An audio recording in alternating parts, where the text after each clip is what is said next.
চাব আপুনি নিজৰ ঘৰ যোৱাৰ কাৰণে ইমান কষ্ট হৈ আছে আৰু আপোনাক মই দেখাই দিম, ভিতৰত গৈ দেখাই দিম কি অৱস্থা হৈ আছে দেই।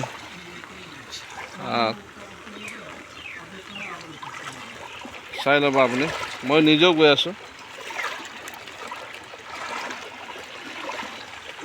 এইটো চাওক আপুনি,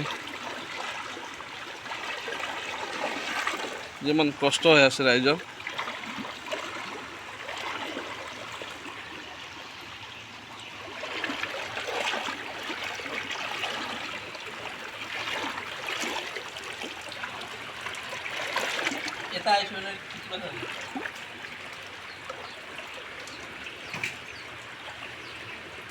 এই বলে চাওক,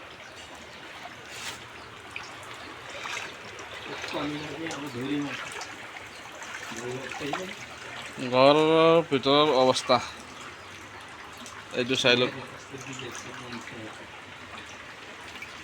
এইটো ঘৰৰ মানুহে কি অৱস্থাত বহি আছে আপুনি চাই লওক একবাৰ।